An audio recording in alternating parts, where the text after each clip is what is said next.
வணக்கம். டிசம்பர் 21ஆம் தேதி இன்னைக்கு திங்கட்கிழமை. ஷேர் மார்க்கெட்டில் நடந்த சில விஷயங்கள விரைவா பார்க்கலாம். ரணகலமாக இருந்தது இன்னைக்கு ஷேர் மார்க்கெட். டாப் கெய்னர்ஸ் நிஃப்டியில் யாருமே கிடையாது. லூசர்ஸ் மற்றும் செக்டர் வைஸ் பெர்ஃபார்மன்ஸ் எப்படி இருந்தது? ஹை வால்யூமில் இருக்கிற சில ஸ்டாக்ஸை விரைவாக பார்க்கலாம். இன்றைக்கி லூசர்ஸ் பட்டியல் தான் அதிகமாக இருக்கும்னு நினைக்கிறேன். 52 வீக் ஹை மற்றும் லோ எட்டின சில ஸ்டாக்ஸும் விரைவாக பார்க்கலாம். முக்கியமான டிஸ்க்ளைமர், நான் செபி ரெஜிஸ்டர்ட் அட்வைசர் கிடையாது.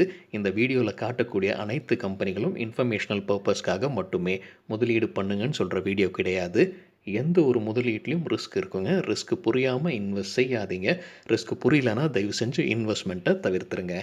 வீடியோக்குள்ளே போகிறதுக்கு முன்னாடி நம்ம ருப்பி டிரைவர் சேனலை சப்போர்ட் பண்ணுற அனைத்து நல்ல உள்ளங்களுக்கும் நன்றி. வீடியோ பிடிச்சிருந்ததுன்னா லைக் அண்ட் சப்ஸ்கிரைப் பண்ணுங்கள். தெரியாதவங்களுக்காக தயவு செஞ்சு ஷேர் பண்ணுங்கள். சரிங்க, நிஃப்டி இன்றைக்கி ரணகலமாக இருந்தது. முந்தின க்ளோஸை விட 430 புள்ளிகள் இழந்து 3.14% இறங்கி இருந்தது. க்ளோசிங் ப்ரைஸ் பார்த்தீங்கன்னா 13,328. முந்தின க்ளோஸ் 13,760. இன்றைக்கி ஓப்பன் பார்த்தீங்கன்னா கேப் டவுனில் தான் ஓப்பன் ஆயிருக்கு. 13,741, கிட்டத்தட்ட 20 புள்ளிகள் கேப் டவுன். அதுக்கப்புறமாக ஹையான 13,777 எட்டுச்சு. அது ஒரு கிட்டத்தட்ட 36 புள்ளிகள்.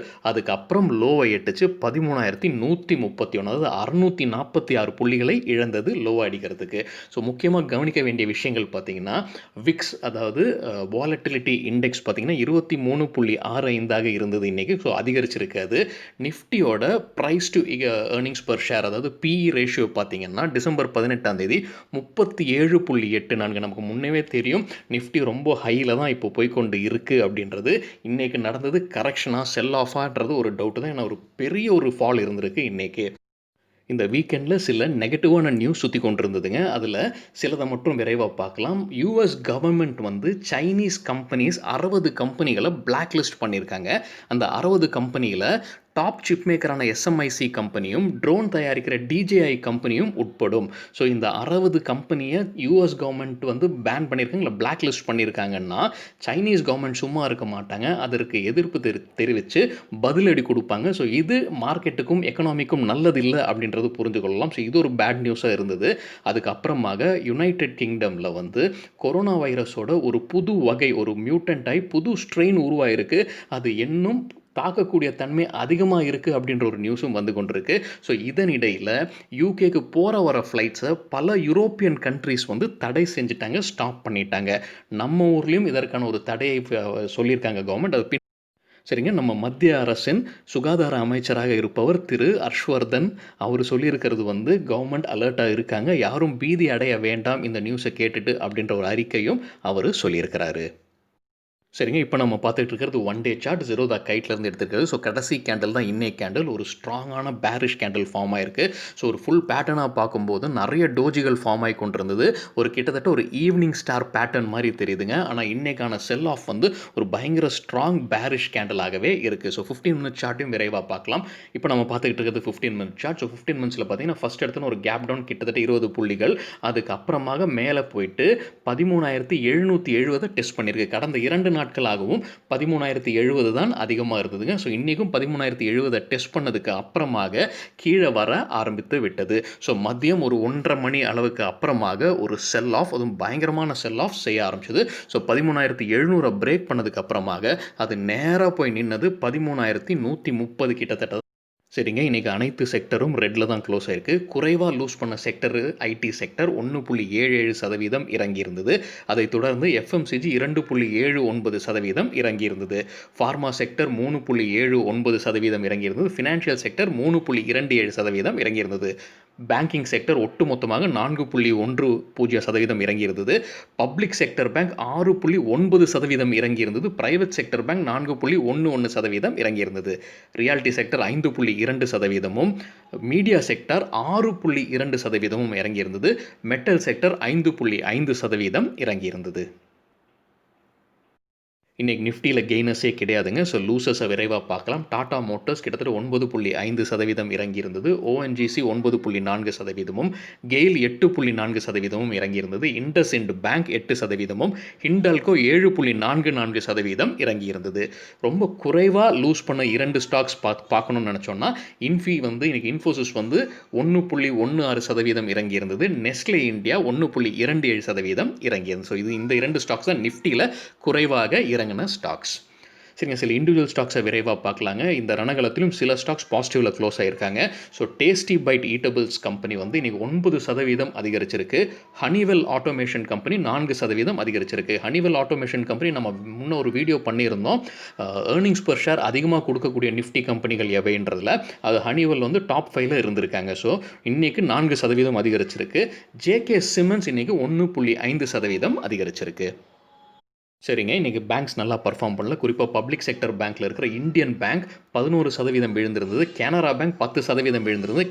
கனரா பேங்க்கில் ஒரு நியூஸ் பார்த்துருந்தோம். 7,900 கோடி ரூபாய் லோன் ஸ்கேம் நடந்திருக்குது.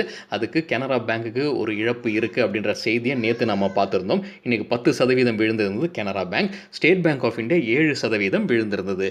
பிரைவேட் செக்டர் பேங்க்கும் விழுந்ததை பார்த்தோம். RBL Bank 10%, Bandhan Bank 9%, IndusInd Bank 8%, Axis மற்றும் ஐசிஐசிஐ பேங்க் 5%, ஹெச்டிஎஃப்சி பேங்க் 3% விழுந்திருந்தது. சரிங்க, இன்றைக்கி ஏவியேஷன் செக்டரும் நல்லா விழுந்திருக்கு. அதுக்கு காரணம் நமக்கு புரிஞ்சிருக்கும். ஏன்னா அந்த யூகேயில் இருக்கிற அந்த பிரச்சனையும் இப்போ ஃப்ளைட்ஸ் எல்லாம் ஸ்டாப் பண்ண நியூஸும் வந்து கொண்டிருக்கு. ஸோ நம்ம மினிஸ்ட்ரி ஆஃப் சிவில் ஏவியேஷன் அவங்களும் ஒரு அறிக்கை சொல்லியிருக்காங்க. ஸோ யூகேலேருந்து எந்த ஒரு ஃப்ளைட்டும் இனி வராது, டிசம்பர் 31 வரைக்கும் அதை பேன் பண்ணியிருக்கோம் அப்படின்ற ஒரு தகவலை சொல்லியிருக்காங்க. ஸ்பைஸ் ஜெட் இன்றைக்கி 10% விழுந்திருந்தது.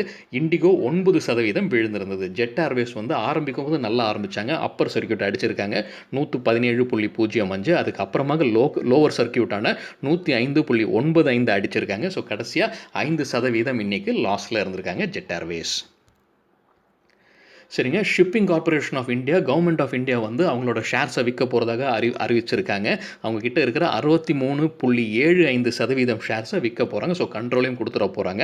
ஸோ அதற்கான பிட்டிங் ப்ராசஸ் ஆரம்பிக்கிறதுக்கான வாய்ப்பு இருக்குது. இது வந்து ஏர் இண்டியா மற்றும் பிபிசிஎல்ஐ தொடர்ந்து இது 3வது கம்பெனியாக கவர்மெண்ட் ஆஃப் இந்தியா அவங்களோட ஷேர்ஸை செல் பண்ண போகிறாங்க. ஸோ ஷிப்பிங் கார்பரேஷன் ஆஃப் இந்தியாவோட இன்றைக்கி க்ளோசிங் ப்ரைஸ் பாம்பே ஸ்டாக் எக்ஸ்சேஞ்சில் 82.55, முந்தின க்ளோஸை விட கிட்டத்தட்ட 4.6% இறங்கியிருக்கு. கிளென்மார்க் ஃபார்மா இன்றைக்கி ஆரம்பிக்கும் போது நல்லா ஆரம்பித்தாங்க. இன்ட்ராடே கெயினாக கிட்டத்தட்ட 3% அதிகரிச்சிருந்தது. அதற்கு ஒரு நியூஸும் இருக்குது. யூஎஸ் எஃப்டிஏ வந்து அவங்களோட ஆன்டி கோஆகுலண்ட் ட்ரக்குக்கு அப்ரூவல் கொடுத்துருக்காங்க. அந்த ட்ரக் எதுக்கு யூஸ் பண்ணுறாங்கன்னா பிளட் கிளாட்டை ப்ரிவென்ட் செய்கிறதுக்கும் ஸ்ட்ரோக் ப்ரிவென்ட் செய்கிறதுக்குமான ட்ரக் அது. ஸோ அதற்கான அப்ரூவல் கிடச்சிருக்கு. ஒரு பாசிட்டிவ் நியூஸ் தான். ஆனால் இன்றைக்கி ஒரு நெகட்டிவான டேயாக இருக்கிறதுனால இதுவும் விழுந்திருக்கு. ஸோ கிளென்மார்க் ஃபார்மா இன்றைக்கி 5% க்ளோசிங் ப்ரைஸில் விழுந்திருக்கு. புது ஐபிஓ வரப்போகிறதாக ஒரு தகவல் இருக்குங்க. ஹைதராபாத்தை சார்ந்த எம்டிஏஆர் டெக்னாலஜிஸ்ன்ற கம்பெனி அவங்களோட டிராஃப்ட் ஆர்ஹெச்பியை சப்மிட் பண்ணியிருக்காங்க செபிக்கு. இது கிட்டத்தட்ட 600லேருந்து 650 கோடி மதிப்புள்ள ஐபிஓவாக இருக்கக்கூடும்னு ஹிந்து பத்திரிகை சொல்லியிருக்காங்க. நான் இந்த கம்பெனியோட வெப்சைட்டை சும்மா பார்க்கும்போது இது என்ன கம்பெனின்னு பார்க்கும்போது ப்ரிசிஷன் இன்ஜினியரிங் சொல்யூஷன்ஸ் கம்பெனி. இது ப்ரிசிஷன்ஸ் இன்ஜினியரிங்னு சொல்லும்போது கிட்டத்தட்ட mechanical and electrical engineering products மாதிரி தெரிஞ்சுதுங்க. ஸோ இவங்க தயாரிக்கிற ப்ராடக்ட்ஸ் யாருக்கெல்லாம் விற்கிறாங்கன்னு பார்க்கும்போது ஒரு ஹை ப்ரொஃபைல் கிளைண்ட்ஸ் இருக்காங்க. ISRO, Indian space research organisation, இந்தியாவோட டிஃபென்ஸ்க்கான ரிசர்ச் பண்ணுற கம்பெனிக்கு கொடுக்குறாங்க. ரஃபேல் போன்ற கம்பெனிக்கு இவங்க ப்ராடக்ட்ஸை செல் பண்ணுறாங்க. ஸோ ஒரு ஹை ப்ரொஃபைல் கிளைண்ட்ஸ் லிஸ்ட்டை இவங்க வச்சுருக்காங்க. ஆனால் இது வெறும் டிராஃப்ட் மட்டும்தான். எப்போ அவங்க ப்ரைஸை நிர்ணயிக்க போகிறாங்கன்றதெல்லாம் கூடிய நாட்களில் தெரிய வரும். சரிங்க, ஐபிஓ பற்றி பேசும்போது ஆண்டனி ஐபிஓட ரீட்டைல் கேட்டகரியில் என்ன சப்ஸ்கிரிப்ஷன் பார்க்கும்போது 2.96 மடங்கு ரீட்டைல் சப்ஸ்கிரிப்ஷன் ஆயிருக்குங்க. இன்றைக்கி மதிய நேரத்தில் நம்ம டெலிகிராம் சேனலில் காலையில் நம்ம அப்டேட் பண்ணும்போது 1.06 மடங்கு அதிகரிச்சிருந்தது. ஆனால் இப்போ பார்க்கும்போது 2.96 மடங்கு அதிகரிச்சிருக்கு ரீட்டைல் கேட்டகரி மட்டுமே. சரிங்க, கெய்னஸ் வித் ஹை வால்யூம் பட்டியலை விரைவாக பார்க்கலாம். இது கம்மியாக தான் இருக்குது இன்றைக்கி. ஹை வால்யூம் சொல்லும்போது இன்றைக்கி வால்யூம் கூட 10 நாளைக்கான ஆவரேஜ் வால்யூமை கம்பேர் பண்ணி 100%க்கு மேலே இருக்கிற சில ஸ்டாக்ஸ் கெய்னர்ஸ்ன்னு சொல்லும்போது ஷேர் ப்ரைஸும் அதிகரித்து இருக்க வேண்டும். So Tasty Bite food company வந்து 6.9% ஷேர் ப்ரைஸ் அதிகரிச்சிருந்தது. 1731% வால்யூம் அதிகரிச்சிருந்தது. கேம்ஸ் கம்பெனி 5.7% ஷேர் ப்ரைஸும் 482% வால்யூமும் அதிகரிச்சிருந்தது. டிப்ஸ் இண்டஸ்ட்ரீஸ் 4.8% ஷேர் ப்ரைஸ் ப்ரைஸும் 1756% வால்யூமும் அதிகரிச்சிருந்தது. கிரி இண்டஸ்ட்ரீஸ் 4.46% ஷேர் ப்ரைஸும் 1027% வால்யூமும் அதிகரிச்சிருந்தது. கிளாண்ட் ஃபார்மா 3.5% ஷேர் ப்ரைஸ் அதிகரிச்சிருந்தது. 142% வால்யூம் அதிகரித்திருந்தது. ஹனிவெல் ஆட்டோமேஷன் 3.5% ஷேர் ப்ரைஸும் 434% வால்யூமும் அதிகரித்திருந்தது. சரிங்க, லூசர்ஸ் வித் ஹை வால்யூம் பட்டியலை விரைவாக பார்க்கலாம். லூசர்ஸ்னு சொல்லும்போது ஷேர் ப்ரைஸ் இறங்கி இருக்க வேண்டும். ஹை வால்யூம்ன்றது வந்து இன்றைக்கு வால்யூம் கூட 10 நாளைக்கான ஆவரேஜ் வால்யூமை கம்பேர் பண்ணி 100%க்கு மேலே இருக்கிற சில ஸ்டாக்ஸ். கேபிஐடி டெக்னாலஜிஸ் இன்றைக்கி 12.33% ஷேர் ப்ரைஸ் இறங்கி இருக்குது. 129% வால்யூம் அதிகரிச்சிருக்கு. கேபிஆர் மில்ஸ் 9% ஷேர் ப்ரைஸும் இறங்கியிருக்கு. 215% வால்யூம் அதிகரிச்சிருக்கு. பஜாஜ் எலக்ட்ரிகல்ஸ் 7.7% ஷேர் ப்ரைஸ் இறங்கியிருக்கு. 189% வால்யூம் அதிகரிச்சிருக்கு. ஜேகே பேப்பர் 7.5% ஷேர் ப்ரைஸ் இறங்கியிருக்கு. 317% வால்யூம் அதிகரிச்சிருக்கு. ஹாப்பியஸ்ட் மைண்ட்ஸ் டெக்னாலஜி கம்பெனி 6.6% இறங்கியிருக்கு. 240% வால்யூம் அதிகரிச்சிருக்கு. லாரஸ் லேப்ஸ் கிட்டத்தட்ட 6% ஷேர் ப்ரைஸ் இறங்கியிருக்கு. 128% வால்யூம் அதிகரிச்சிருக்கு. லாஸ்ட் கிளப் எனக்கு 52 வீக்கும் ஹையும் எட்டி இருக்குங்க. ஸோ 52 வீக் ஹை எட்டினதுக்கு அப்புறம் ஒரு செல் ஆஃப் நடந்திருக்கு. ஜெட் ஏர்வேஸ் முன்ன சொன்ன மாதிரி அப்பர் சர்க்யூட் அடிச்சதுக்கு அப்புறம் லோவர் சர்க்யூட் அடிச்சிருக்கு. ஸோ 5% ஷேர் ப்ரைஸ் இறங்கி இருக்கு. 150% வால்யூம் அதிகரிச்சிருக்கு. கேடிலா ஹெல்த் கேரும் 5% ஷேர் ப்ரைஸ் இறங்கி இருக்கு. 127% வால்யூம் அதிகரிச்சிருக்கு. கேடிலா ஹெல்த் கேரும் 52 வீக் ஹையா எட்டி இருக்குன்னு நினைக்கிறேங்க இன்றைக்கி. கிளாக்ஸோ ஸ்மித் லைன் வந்து 3.7% ஷேர் ப்ரைஸ் இறங்கி இருக்கு. 260% வால்யூம் அதிகரிச்சிருக்கு. Larsen and Toubro 3.38% share price இறங்கி இருக்கு. 206% வால்யூம் அதிகரிச்சிருக்கு. சரிங்க, 52 வீக் ஹை எட்டின சில ஸ்டாக்ஸை விரைவாக பார்க்கலாங்க.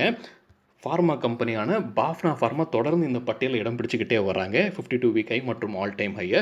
கெடிலா ஹெல்த் கேரும் லாரஸ் லேப்ஸும் 52 week high. Kiri Industries, IT கம்பெனிகளான பிர்லா சாஃப்ட் மற்றும் Infosys, Bajaj Electrics, Hawkins Cooker all time ஹையும் எட்டியிருக்கு.